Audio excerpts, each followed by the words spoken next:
Good day, good morning, guten Tag, bună ziua, whatever it might be for you.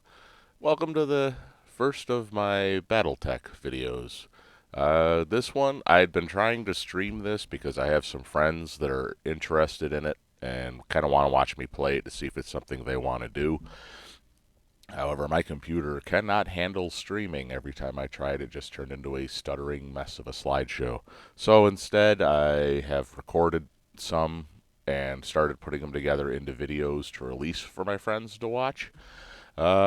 Basically, what I'm going to do with this is, for those who don't know what the HBS BattleTech game is, it is a turn-based strategy game set in about 1,000 years in the future, in a realistic but still very sci-fi future that is campaign-based in this version of the game, where you have the freedom to go around and do missions to get experience for your crew and to get salvage, make money, improve your equipment, things like that. But then in between, you have scripted regular missions that you're doing as part of a campaign for a battle, a war that you're taking part in. So, what I'm going to do is, for the most part with these, I'm going to be showing the campaign story missions with some filler in between. Like this one has a couple of quick missions before I get to the big campaign mission.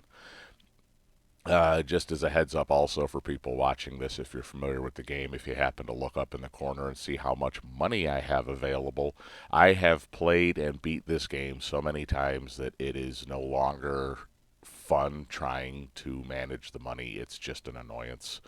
So I'm worrying more about just enjoying the game and having fun. So I did a little bit of file editing to give myself money starting out so that I don't have to worry about it. It looks like a lot of money, but the way the economy is in this game, trust me, if I am not careful, I can very easily burn through all that and go bankrupt before I'm even halfway through the game. So I do still have to manage money and pay attention to what I'm doing. I just have a bit more leeway and playroom to do. So what you're about to see with this starting out is there will be the intro to the game, which I'll explain a little bit of what it is. Then we'll get into the opening thing. I'll show you the mechs I'm starting out with for those who aren't familiar with it, and then we'll get right into the gameplay.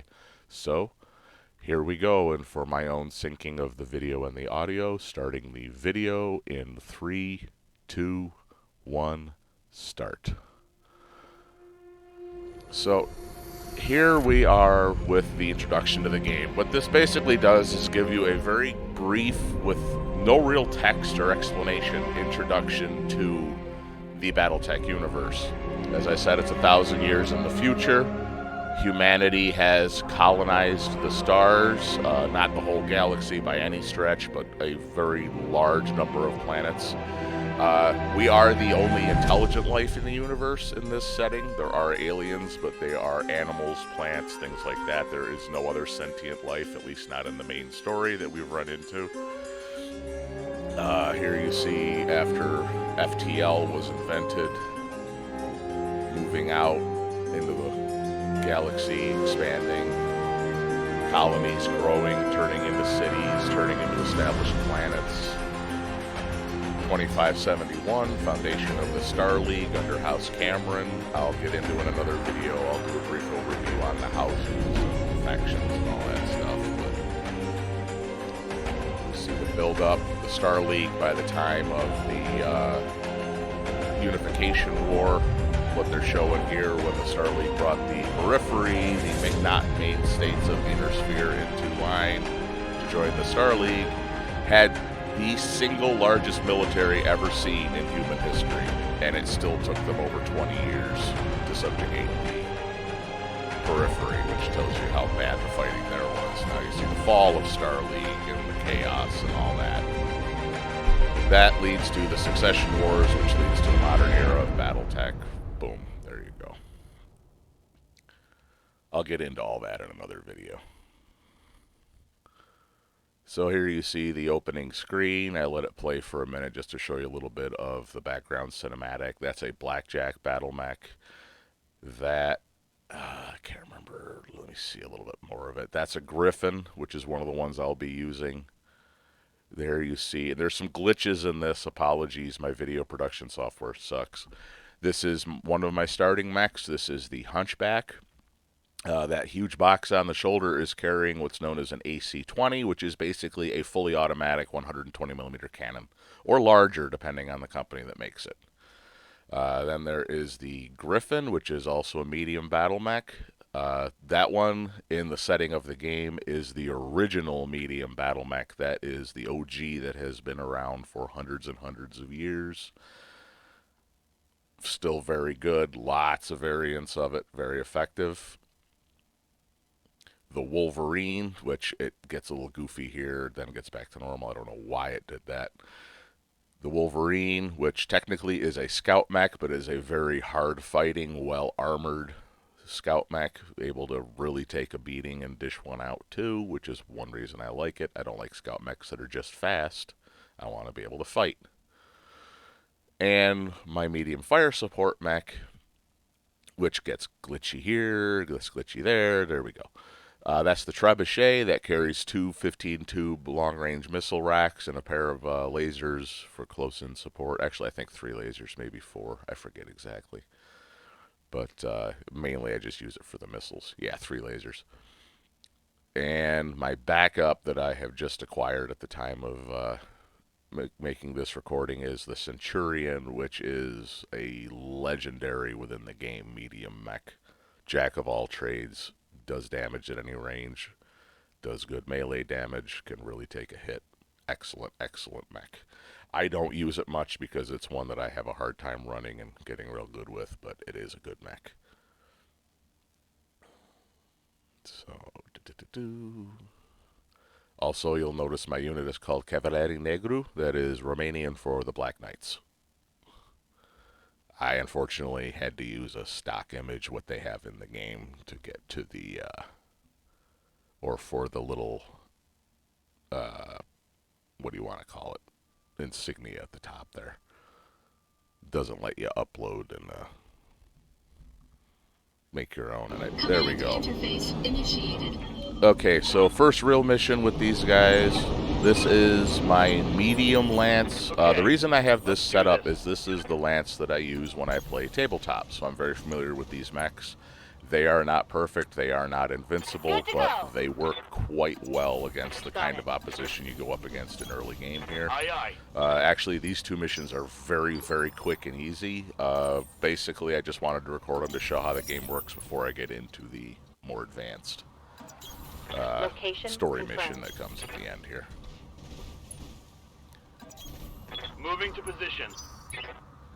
And for those who've played the game, if you're watching this and you see that I'm into the main campaign and Decker is still alive, that is a little bit odd.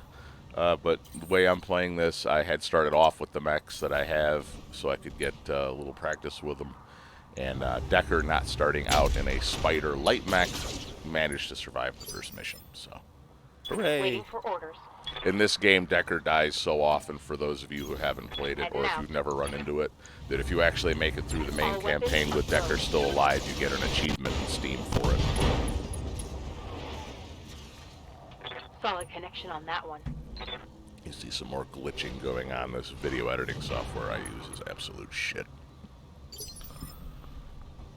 Waiting for orders. Even though the character I'm playing in this one is from House Merrick originally, which I'll get into, as I said, and explain some of that stuff in another video. I tend to go with the House Steiner, specifically Frederick Steiner method of battle mech combat, which is basically pick a target, pound it into oblivion before moving on to the next target. Don't split your fire. That's actually kind of unusual in BattleTech. Most factions and pilots tend to pick out their own target and fire. Especially the clans, which aren't in this game, thank God, because I can't stand them. But Frederick Steiner was a general of the Lyran Commonwealth who earned the nickname The Hammer for his tactics, because he basically trained all his men, pick a target, pound it into the mud, turn it into snail snot, and then move into the next one. Which was very, very effective with the technology base and skill of the kind of opposition they tended to have, so. Moving out. what we're up against here is just light mechs. They don't really take much of a beating, as you see. In this game, if you destroy the center torso of the mech is destroyed automatically. Same with if you take out both legs or the head. The way damage in this game works is like if you destroy the arm, say there's 4 hit points left in the arm, and this works for tabletop too, just as a heads up, if you're looking to get into that. Stay frosty. If you hit, say, left arm, and you hit with a 15 point damage shot, and there's only, say, 9 points of armor left in the arm, armor and structure. Those 9 points are done to the arm, and then the remaining 6 points transfer in toward the center, so from the left arm into the left torso, and so on. So if you manage to destroy the center torso, that means there's nowhere else for the damage to go, and it's destroyed. Which only leaves you 1 piece for salvage, the way the game is set up. The way I have the settings right now is the standard. I need 3 pieces of a mech to be able to salvage it and add it to my stable, which is odd, but it's the way the game is set up. I always thought it would be funny if, like, you salvage specific pieces of a mech. You know, like your mech tech comes to you and is like, sir, we've got 15 pieces of an Atlas, but they're all left arms. I don't know what you expect me to do with this. But, yeah. Also, you'll notice in this one, this might get a little glitchy and pausey, this particular battle. While I was doing this one, I was playing in the middle of the night, and I started getting texts from someone about the absolutely awful, shitty day she had. And even if you're doing it for streaming, for video, if they got us in the form of a Romanian woman starts texting you about her awful, awful day, the response is not, hold on, give me 20 minutes, I'm playing a game. It's, oh my god, what happened? Tell me about your day. So there's some pauses in this. I tried to cut them out because when you're not doing turns, things tend to not really move, so it's easy to slice it up. But there's a couple of spots where I didn't cut it down real short, so they're still there. Before I cut it down, I think this mission was actually over 20 minutes of pauses for texting and stuff. But hey, she's gorgeous. She can bug me as much as she wants.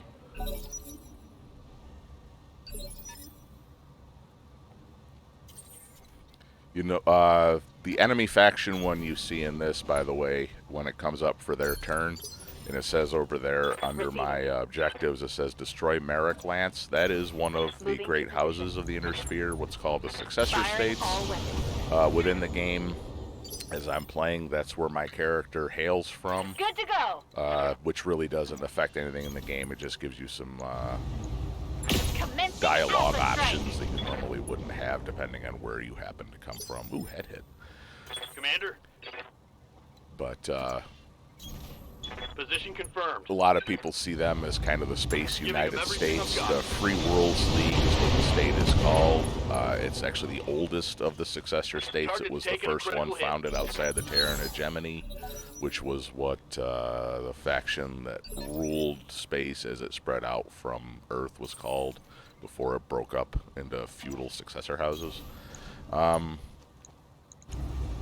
Actually, the best explanation for House Merrick and the Free Worlds League that I've heard is Mr. Tex from the Black Panther Legion. In his videos, refers to them as Space Austria-Hungary, which, yeah, that is a very apt description. They are very balkanized, very decentralized, different languages, different cultures all over the place, which makes it very hard to successfully run the state. However, if you start a war with them or piss them off, they are actually one of the more effective militaries of the Inner Sphere. Very professional, very serious, and if you piss them off, they will not stop fighting you until you are dead or they are dead. So, I read America. You, Commander. Moving out. Got it. There we go. There's the other one destroyed. Just 2 quick missions here just to show you how the action goes. Run when you had the... Alright, when we get into the dialogue, because nothing is recorded in this game, they lost all of the audio. I will read real quickly what's going on the screen, so if you happen to have this in the background, you don't miss anything.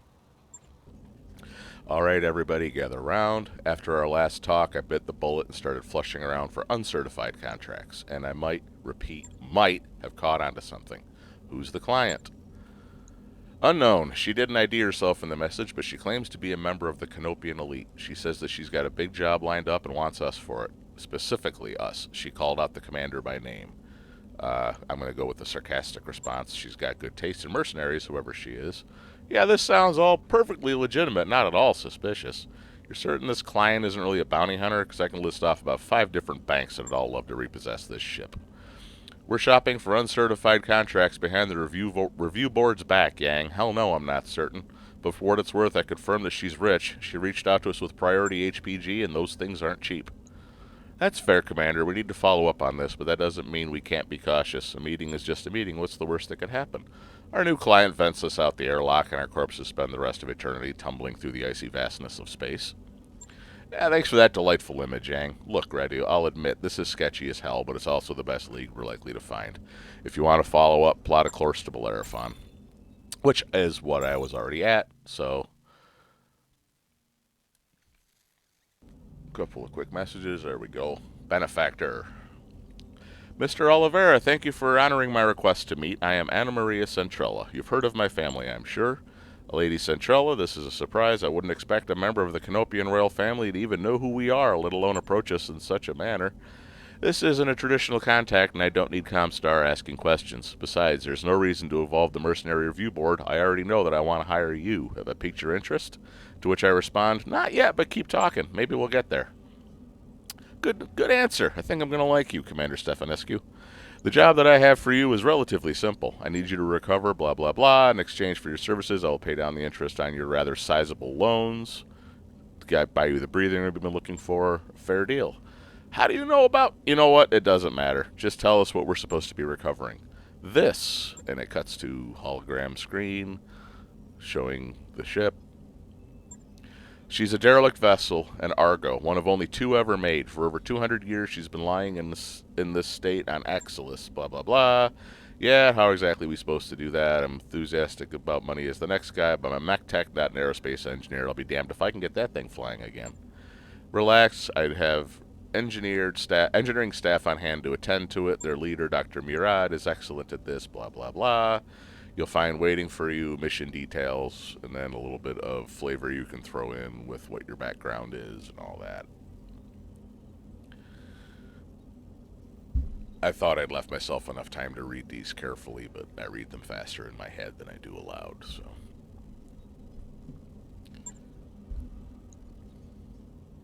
See no reason why you shouldn't accept my offer. Do the job well enough, and there'll be more work waiting for you upon your return. Mr. Oliveira, you'll never find a better opportunity than the one I'm offering. Oliveira is my exo, the black gentleman in the jacket sitting there. Yang, the one with the robotic arm, is my mech tech, and Samira Mayer is the ship pilot and navigator. I'll get into a little bit about each one of them in other videos too, because they also add a little bit of color to the universe as you go. By the way, they mentioned her being a member of the royal house. One of the periphery states, the Magistracy of Canopus, or as some people refer to it, Space Las Vegas, is ruled by the House Centrella, and it is a matriarchy. So the women of that royal family, House Centrella, which she is, are what rule that state. So money, money, money, money, money. Not one of the strongest militaries in the game, but they are one that almost nobody really tries to screw with because their economy is very important to the surrounding states. Basically, make yourself indispensable and nobody will screw with you.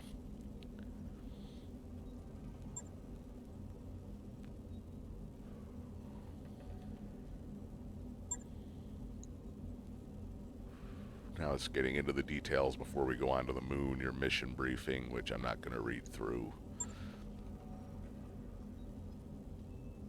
Basically what it is you're raiding a base on a moon that's protected by radar towers, controlling anti-aircraft guns that you need to all take out, so that the rescue or salvage team, whatever you want to call it, can come in, hit that ship they referred to as the Argo, clear it of pirate opposition, and try to get it lifted off the surface to reclaim it.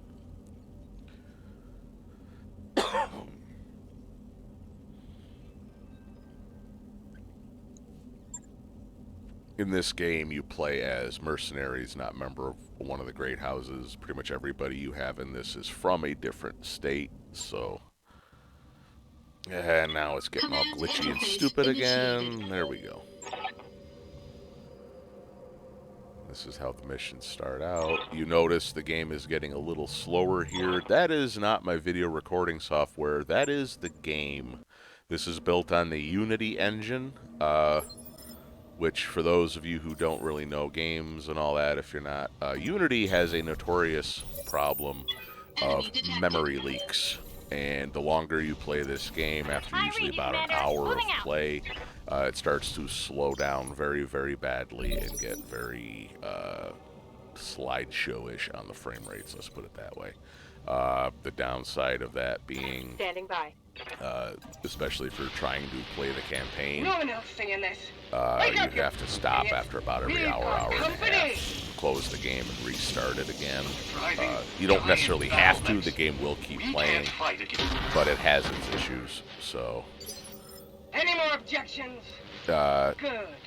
I cut out all of the load screens and wait times in this. If it doesn't look like it's that bad, it's because actually this video would be about 3 times as long. My computer is not the fastest to begin with, and with the memory leaks and everything from the Unity engine, the load times, wait times, and sometimes just freezes in the game. Don't crash it. You just wait, then it'll clear up sometimes. But that's more my computer than the game, so don't take that as this game is bad. My computer is not built for this. Commander. Now you'll notice with these as you go up, there are different ranges and everything on the weapons. And my mech warriors are not the best trained, most experienced right now. So their marksmanship and all of that other stuff is not especially high. Got it. So, especially against moving targets, they don't have the best marksmanship, best aim. So, in this game, at least the way this was set up right now with this one, if you take out that turret generator, as you see, it disables all of the turrets, which drastically reduces the risk of damage. So, always go for the turret generator first if there is one to be taken out. Now I'm running up against what's called a lance in this game of light vehicles. Vehicles and mechs operate usually in units of 4, what we would call a platoon in the modern military, 4 tanks, things like that. They're called a lance in this setting. Almost all of the states and militaries of this setting use the same basic setup. So, almost always fighting in and against 4s. Reporting. What I'm using right now, as I said, is my tabletop medium lance, Hunchback, Griffin, Wolverine, Trebuchet. I have the Scout, I have the Fast Mover, I have the Hard Hitter, and I have the Support. So, as the game goes, I will eventually progress up into the heavy lance that I use in tabletop, which, if you know the mechs and want a little tease of what's going to be coming as I get there, that will be a Marauder, a Warhammer, an Archer, and a Thunderbolt. So, definitely more firepower coming up beyond this. And I could have started with that, but at this level, even with the low-level pilots, using those mechs in these missions isn't so much clubbing baby seals as it's running over baby seals with a paddle wheel steamer. So, yeah, I kind of wanted a little bit of a challenge. And these don't look like they're having too much of a challenge as you watch these, but just to kind of put it in context, when I wasn't filming, I ran a mission after this one where I had 2 light lances as my opposition. And after I had taken them out and they put up one hell of a fight, I had one mech where I'd had to bail out the pilot. I had another mech that was out of ammunition, which you see here, I'm turning off ammunition-based weapons right now to save ammunition. And the other 2 had taken damage, and all of a sudden 2 Orion heavy mechs showed up which literally there was nothing I could have done with what I had. Taking the One shot. salvo from either one of them would have destroyed any one of my mechs I in can one do this shot. all day. So I cut and run, took the loss to save what I had because I'm not suicidal. So, start playing that song, go on, take the money and run, basically. Because, in this, if I lose the pilots I have and the mechs that I have, I can salvage the mechs. The pilots are gone, and I gotta start again at square one with new ones, which I don't want to do. So, take the hit, lose the money. Engaging target. Live to fight another day. The downside to that being, as you'll see in this mission, the way this game is coded, Good to go. the mechs that you're up against do not fight like that. And you can have it down to one Taking the shot. crippled medium mech, which is what you'll see at the end of this, against an entire lance that is surrounding it, and rather than eject or bail out or offer to surrender or anything else, the entire unit, even pirates and mercenaries, will fight to the death, which is idiotic, but it's the way this game is coded. So basically anything you run up against, unless it tells you in the mission Don't need to tell me description twice. that your job is to take it out before it can retreat, because then it will try to retreat. Otherwise, like if you launch in and you're up against 5 lances of mechs, you have to destroy 5 lances of mechs to finish the mission, unless you bail out and cut and run, in which case you don't get Position much. confirmed. So now we've progressed past the defenses. We're moving into the interior of this base, Move order received. which takes a while because the mechs can only move so fast. This game, like the Coordinates tabletop game, the map and movement Roger that. is hex-based. You'll see everything is 6-sided. It's the old school tabletop On my way. paper map hex-based is what this game is long been based on. It's been around since the early 80s. So that's what they went with here in the HBS, Hairbrained Schemes, computerized version of BattleTech. There's our dropship coming in with the Marine and engineer team. And another glitch. Man, this video recording software of mine sucks. I'm using Fraps to record, which never really has any issues when I do the playback on it. But then I cut it up, put it in order, and render it with OpenShot Video Editor, which absolutely sucks, but it's all I can afford, so it's what it is. That's one reason I have a Patreon open, is to try and make enough money to get better equipment to make these with, because I'm stuck with what I've got. Alright, so now we've run into the defenders. I'm trying to decide what I want to go for. You see the hit percentage off to the side there. That increases as your pilots get better and as they lose evasive and things like that on the target. That changes depending on the target, the mission, the pilots, the level of the game, all that. So just because you look at something right now and say, oh my god, that weapon is useless, that's just in this particular mission, in this setting. It's not to say overall. Firing everything I've got. Ooh. Yeah, he went down. That was the Wolverine with a damn good shot there.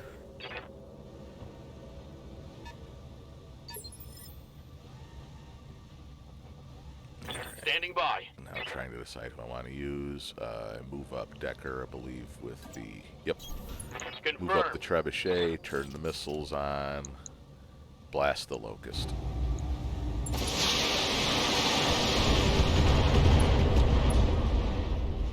In this, if you're noticing, the weapons seem a little odd, what you'd expect for a future setting to be.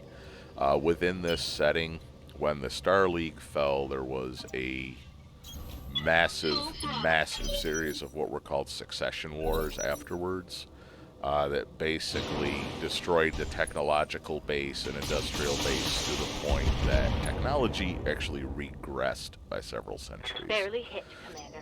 So one way to look at it as the battle mechs you're using are extremely futuristic technology compared to what we have now. but the weapons and the computers and the things like that on them, with the exception of them being lasers and particle projection cannons and things like that, because they didn't lose the technology how to make them, has, for the most part, the technology that the weapons are using has regressed pretty much to, say, mid to late 21st century, and that there are energy weapons, but autocannons are just basically tank guns that now fire fully automatic bursts. And the missiles, the long-range missiles, are guided, but not real well guided. And each one of them is basically roughly the equivalent of like a modern Law or Javelin missile, which, yeah, they do a lot of damage. Unfortunately, things you're up against sometimes are 100 tons and massively armored, so the effect is more to sandpaper off armor than to punch through and destroy it like with a modern tank. But as I said, those are as big as they get and semi-guided, so they're not real accurate. They more send out a cloud of semi-guided missiles into the target to try and take it out, rather than, you know, sending one, like, say, wire-guided missile into a target to try and take a tank out with one shot. The idea is roughly the same, but not the same because the targets have changed. So. Commander? Yeah, let's take him out. I try to leg it so I can salvage it. That does not work. Center torso destroyed. Yeah. Hostile eliminated. Dr. Moran. Oh, and as I said, the LRMs being semi-guided, the SRMs, or short-range missiles, are not. They basically just fire in a straight line from the tube. Clans, when they come in later on, and back in the days of the Star League, there were streak SRMs, which are guided and will track the target and do a lot more damage. Those do not exist, though, in this setting. The SRMs of this are basically just shotgunning a cluster of missiles forward. Another thing in this game is with the melee, if you do melee attacks on a vehicle, unless it manages to dodge, it's basically an automatic kill. And melee hits or attacks do not generate heat. So if you're overheating or running out of ammunition, melee attacks on vehicles and enemy will let you vent heat, will do it damage, will do it stability damage, can possibly knock it over. You won't overheat and you won't run out of ammunition from doing those. Enemy unit destroyed. Receiving you. So I have just him left of the initial defenders, that one Locust. Yeah, I think we, if I remember right, we just kind of gather around and pummel him. Yeah. Torso, arm, and leg from one punch, so he's falling down, and I think somebody just walks over and stomps on him, if I remember right. If you destroy either of the side torsos in this, Ready for orders. the pilot takes a wound. If you knock the mech over, the pilot takes a wound. And if you hit the head, the pilot takes a wound. Also, internal ammunition detonations can wound him. Each pilot, you see the bars under the little portraits, has levels of injury they can take. If you take all that out, the pilot is disabled. You can then salvage the entire mech. So once your training gets up to a good level, start going for headshots. You get lots of wonderful, wonderful salvage. I once salvaged an Annihilator, a 100-ton assault mech with one shot. I believe an autocannon 5 right to the head took the pilot out. So, yeah, one shot, 100 tons of salvage. Boom. Gotta love it. Affirmative. Got it. Bracing for impact. Alright. There we go. There is the last two mechs. That is a quick draw, which is the first heavy mech you run into in this game. But as they mention here, when it gets to it, he says that's a big mech. The other one says, yeah, but it's in terrible shape. You're up against pirates. You're not. These are not a major military. Their infrastructure for support and repair are not good, which is why you Warning. notice they have Enemy in fewer rear arc. white bars, which is their armor, than I do, because that's the best they've been able to do with keeping everything in condition.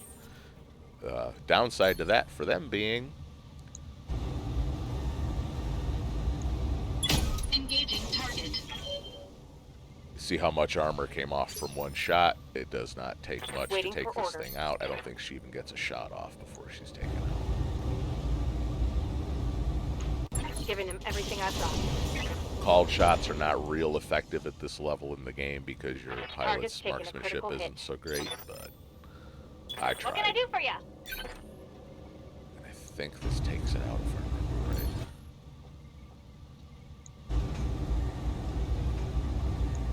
This should be good. That torso and arm. No, side torso pilot injured, but didn't take her Yeah, out. But you notice it critical only hit. has 1 bar of armor left, so it's Receiving you. yeah. I think the trebuchet finishes it off. Acknowledged. Acknowledged. Kick her ass, Decker. No! Oh yeah. This moon is mine! You can't... Another thing you'll notice in this game where the voices are there for the scenes is some of the characters have odd accents which are recognizable. There's like taking a German and pounding, Scottish and Commander. Irish and things like that. None of the to go. successor states are actually descended from any one of the current states in on Earth. So an accent, you could have 2 people with the same accent from opposite sides Waiting of the for orders. galaxy. It just happens to be where the settlers of that planet came from and how close Right, they've held Commander. on to the original accent that they had. You know, there's parts of the Lyran Commonwealth which speaks German, where the planets either speak Scots, Gaelic, or Italian, depending on the original All settlers. weapons are And within the Free Worlds League, you have like English, less Russian, Spanish, Slavic, and Romanian are all official languages because of the settlers that originally settled there. So it can get interesting. That's not to say that there is not national flavor going back to what they would refer to as Old Terra. There's like a unit called the Highlanders that is On my a way. mercenary unit, things like that, but none of the successor states are analogous to a modern nation, even if they are sometimes recognizable. Mission successful. All right, so cutting into the cutscene at the end of this, which takes a second. The wonderful, majestic rising of the Argo from the ashes, which, if you want to see what really would have happened in universe right after this, go to the Black Pants Legion YouTube page and look up their version of the resurrection of the Argo. I forget what it's actually called. Comstar would never have allowed this thing to exist, so yeah. But this is still a wonderful cinematic. I love the art style and cinematics of this game.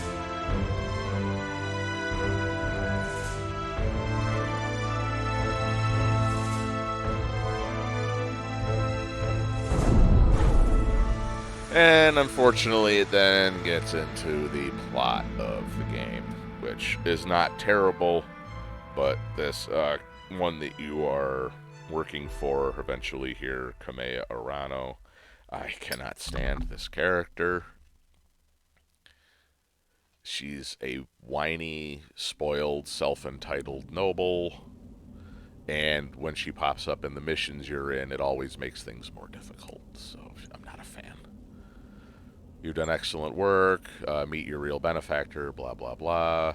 And the backstory of this game, which I skipped over, you start out, you're a mech warrior in the Royal Guard of House Arano when they are overthrown by a coup.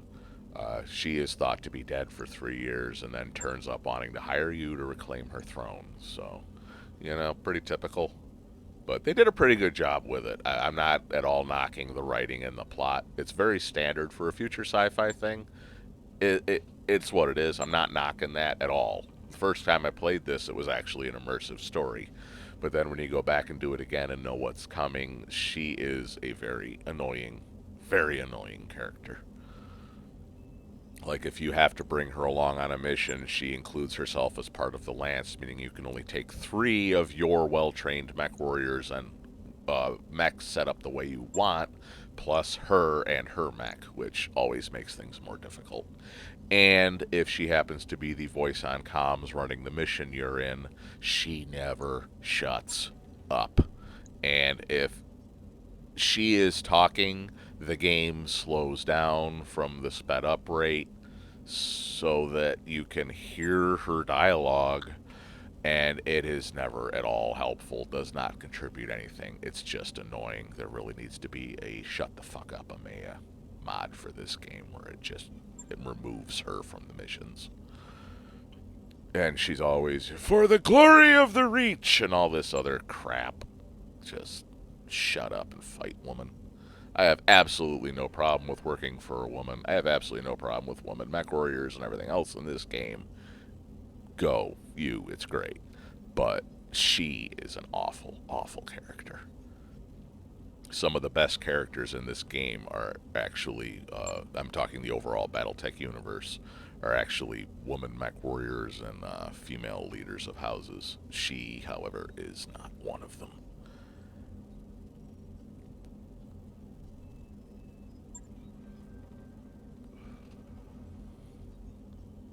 Oh, also, since you see it pop up in this as the character name I'm using, since it's for my YouTube channel, the Trays that is my name in this, I have been using that as my call sign in flight sims and games since the late 90s. It is a twofold inspiration on the name. It's both the French word for 13, which is shorter than the Romanian word for 13, which is 13, which is not fitting in any buffer for a name. So I went with Trays, which is the shorter version. And it's also the name of the villain in the Gundam Wing anime from the 90s that was my introduction to that universe, who was a character I really liked. So that's why I went with that name. Anyway, that's pretty much the end of this one. We'll make and upload another. I will get a lot more into the lore and explaining of things as we go. This one I just wanted to set up and do an introduction and see how it worked, get it uploaded. So that's the end of that. All of y'all have a good day, good night, good evening, whatever. And we will be back probably in about a week with the next story mission, and I will do some more of setting up and establishing the universe to go with it. So, have a good one. I guess this is by default signing out like my podcast. Thanks for watching instead of thanks for listening. Take care and have a good one.